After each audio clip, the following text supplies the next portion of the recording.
저희 부모님께서는 되게 부지런하신 분들입니다. 그래서 아버지를 통하여 저희 기본적인 사업을 하시고요. 어머니를 중심으로 부업으로 농사를 지으십니다. 물론 주력으로 하시는 어떠한 그런 작물이 있긴 한데요. 아무래도 시골에 사시다 보니 웬만한 것은 다 자급자족하세요. 다 그 때에 따라서 또 심으시고 거두시고 직접 드시기도 하고 여기저기 나누기도 하시고 그러십니다. 때에 따라서 맞춰서 심습니다. 워낙 농사를 오랫동안 지으신 분들이기 때문에 다 아세요. 뭐 이때면 저거, 이렇게 저렇게 방법에 있어서만큼은 뭐 도가 트신 분들이겠죠. 연세가 있으신 만큼. 그런데 종종 처음으로 무언가를 심으실 때가 되었을 때 저희 어머니와 아버지는 대화가 불꽃 튈 때가 있습니다. 왜 불꽃 튈까요? 단순히 서로의 의견이 다름이, 물론 그런 어느 정도 이유도 있겠죠. 그러나 단순히 달랐다라기보다는 더 나은 방법이 무엇인가에 대한 고민과 그런 대화 끝에 조금씩 이런 불꽃이 튀는 겁니다. 어디에 무엇을 어떻게 심으면 좋을까? 정말 중요하죠. 농사꾼들에게 있어서만큼은.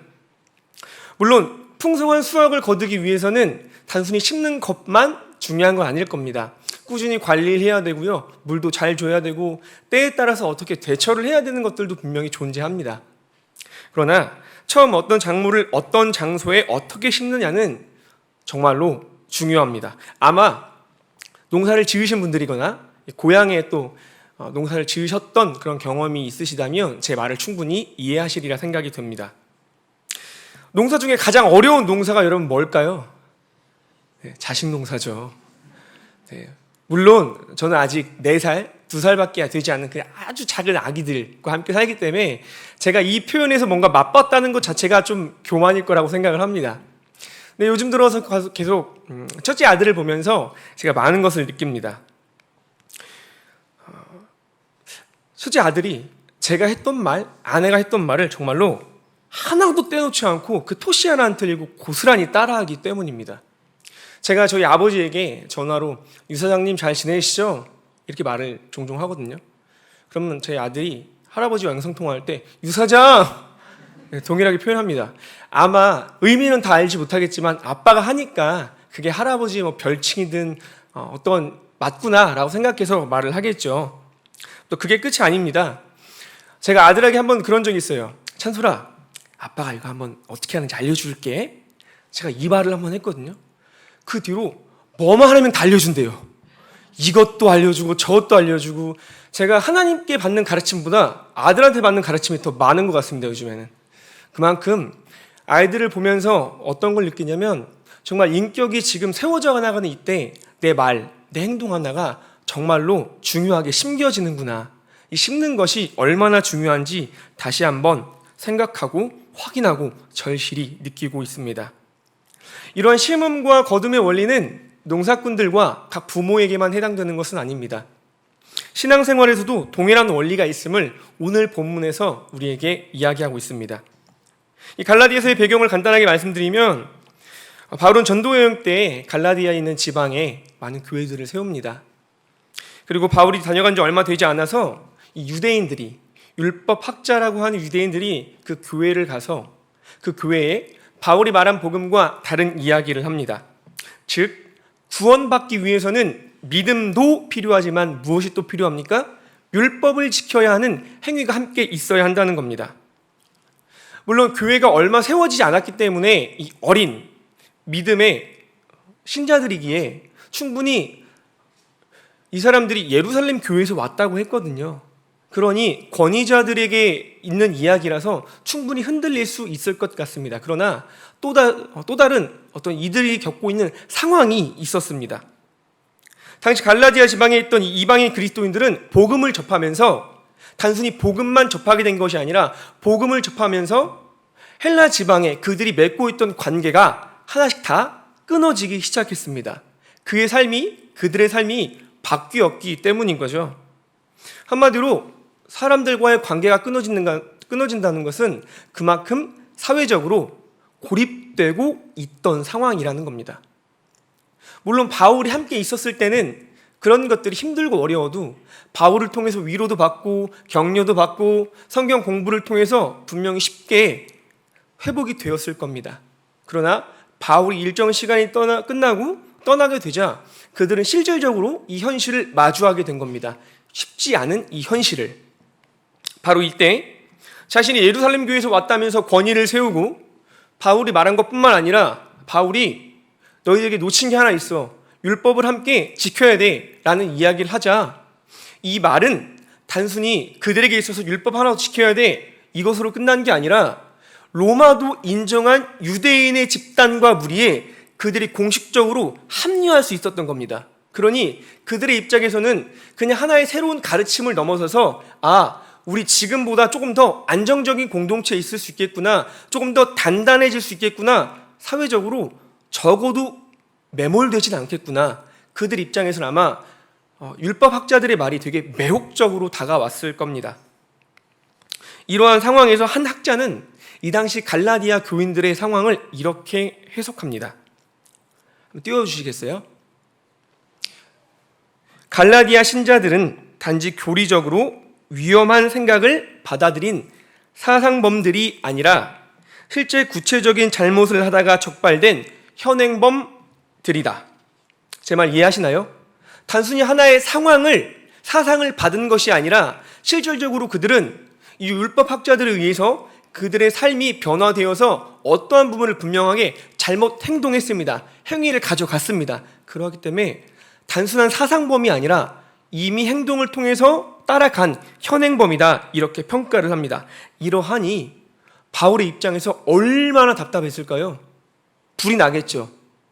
그러니 그 누구보다 뜨겁게 교리적으로 논리적으로 하나하나 복음이 무엇인지 다시 한번 설명하고 변호하고 한 걸음 나아가 오늘 본문은 복음에 합당한 삶이 어떤 것인지 경고하면서 동시에 촉구합니다.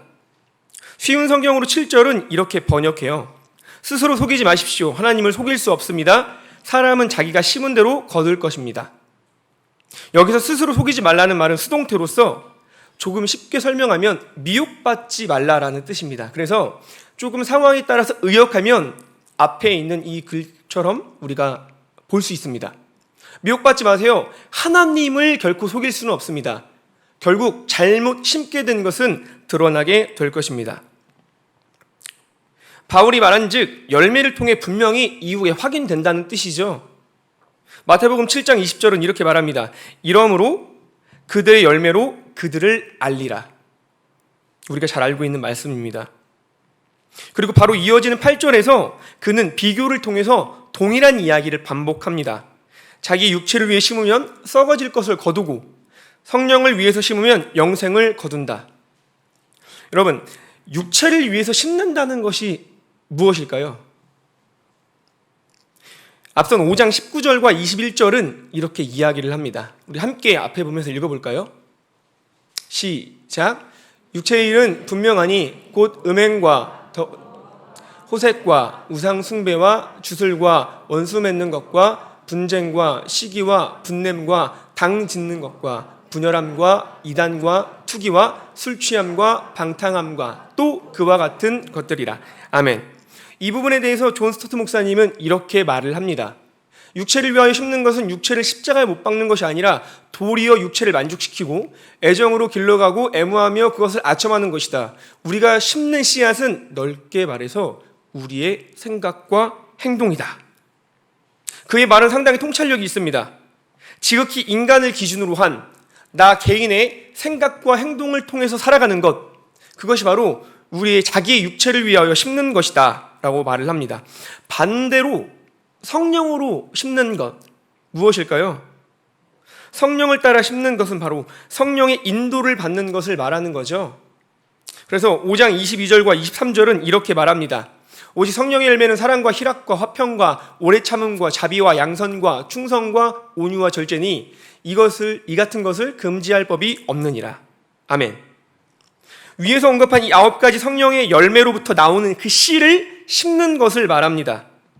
그 심는 자로 인해서 공동체에 그런 열매들이 나오는 것을 말하는 거죠. 앞서 자신의 육체로 심는 것은 내 생각과 내 행동을 통해서 심는 것이라고 이야기를 했습니다. 그리고 성령을 위하여 심는 것은 나 중심이 아니라 상대방, 성령의 9가지 열매는 여러분 상대방과 공동체를 중심으로 합니다. 결국 육체를 위해서 심는 것과 성령을 위해 심는 것은 자기를 위하여 심냐, 타인과 공동체를 위하여 심느냐 분명한 차이점을 본문을 통해 확인할 수 있습니다. 그렇게 오늘 본문 7절과 8절을 두고 살펴볼 때 바울이 말하고 싶은 것은 이거예요. 복음을 받은 갈라디아 성도 여러분, 여러분들은 지금 무엇을 심고 있습니까? 자기 성찰을 필요로 함을 반문하고 있는 겁니다.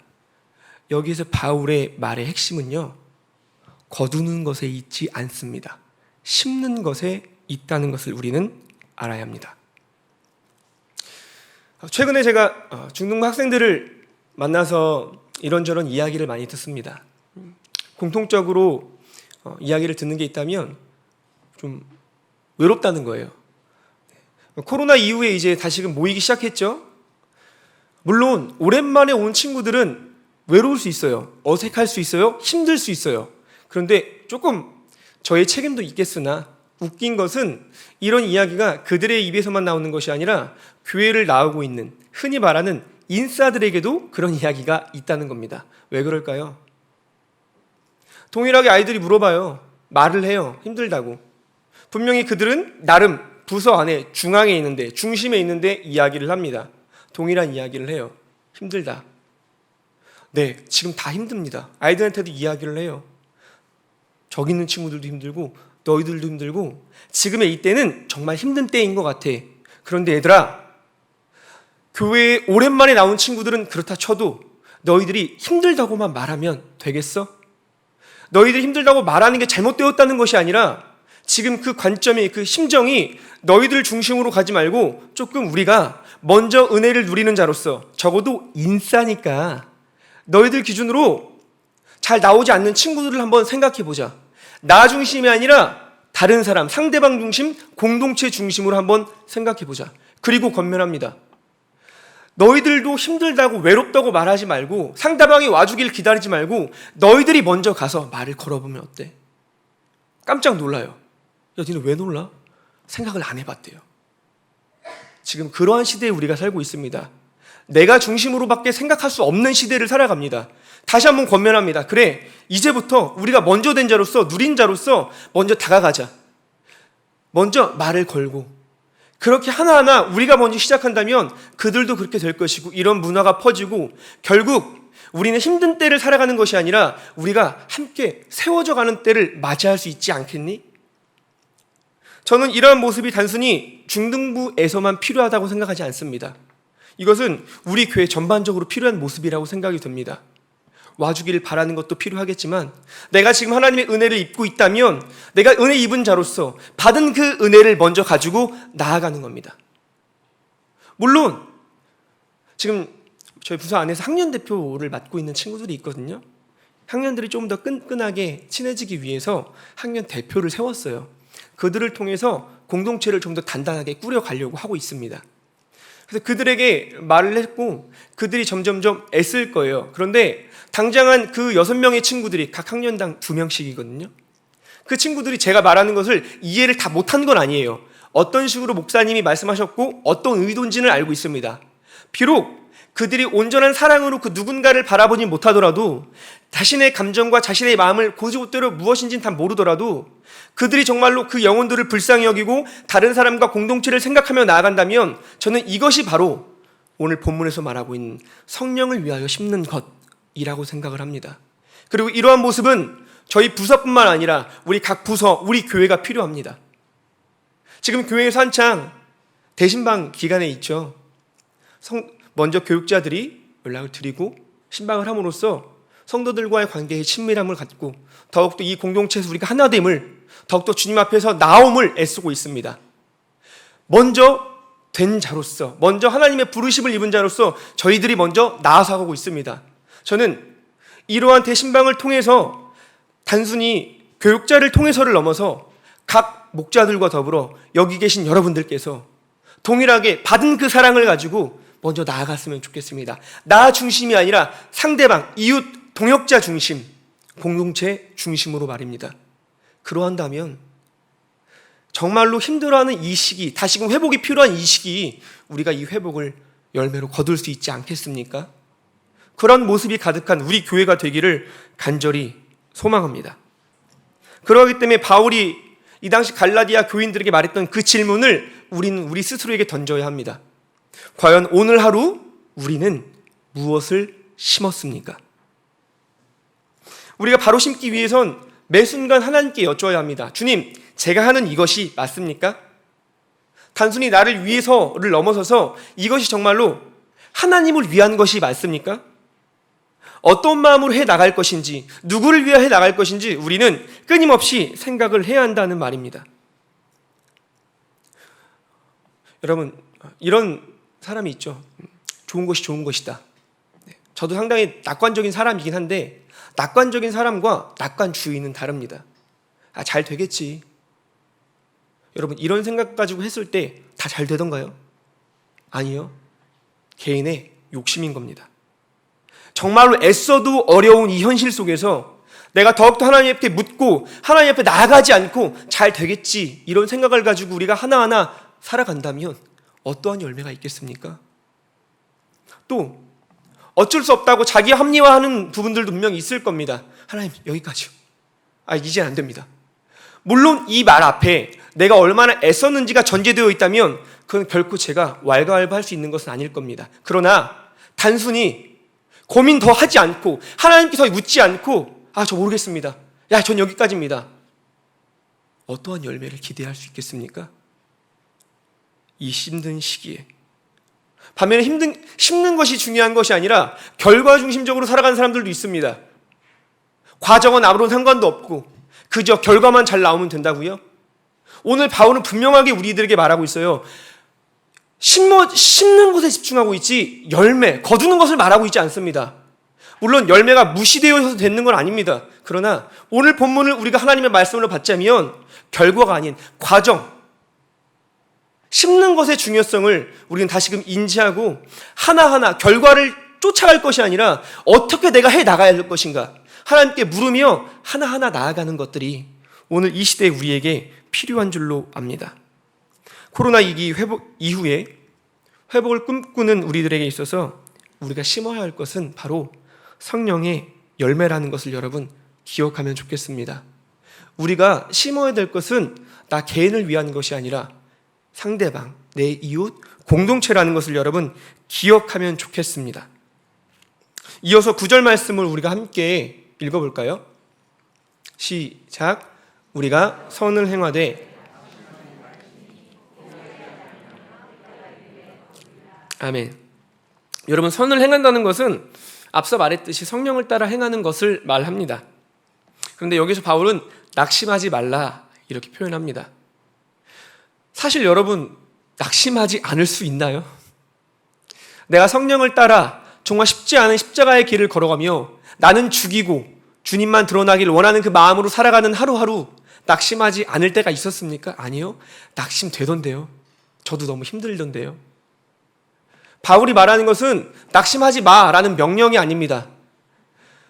이 단어는 계속적이고 반복되는 것을 의미합니다. 즉, 낙심할 수 있어. 근데 계속 그러지 마. 낙심할 수 있는데 계속 넘어지지 마. 왜냐하면 그러다 보면 포기할 수가 있거든. 한마디로 바울은 낙심할 수 있지만 계속해서 낙심하고 또 낙심하면 포기할 수 있기 때문에 그 반복되는 것을 경계하라고 우리들에게 말을 하고 있는 겁니다. 여러분 알잖아요. 옆에서 계속 안 된다 해봐요. 정말로 하고 싶던가요?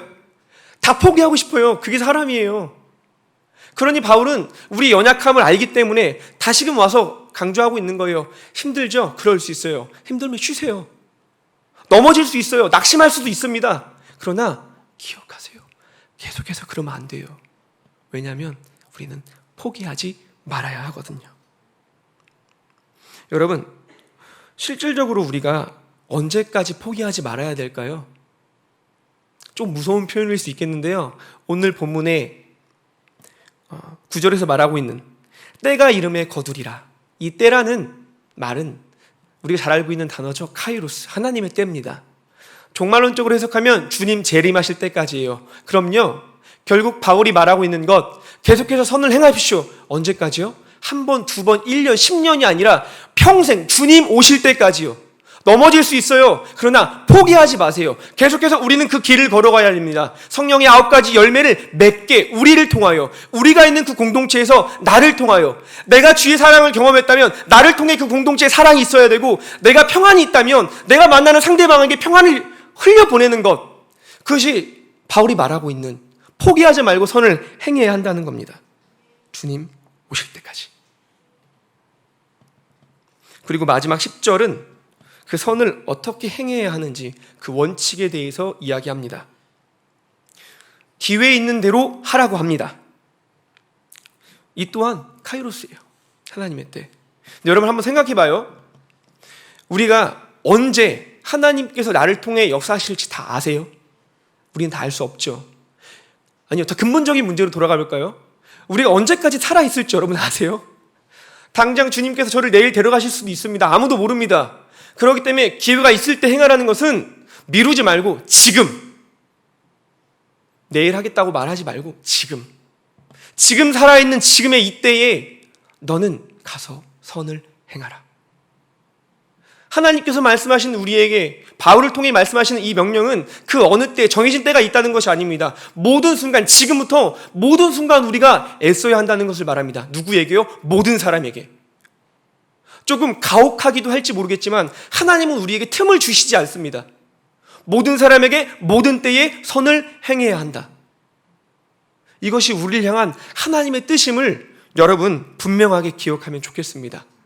감사한 것은 조금의 여지가 하나 있어요. 오늘 본문의 마지막 절 보면 더욱 믿음의 가정들에게 그렇게 하라고 말을 합니다. 무슨 뜻일까요? 함께 걷고 있는, 이 길을 가고 있는 동역자들과 함께 교제하라는 겁니다. 왜요? 힘들죠? 저도 힘들어요. 우리 서로 위로하며 가갈까요?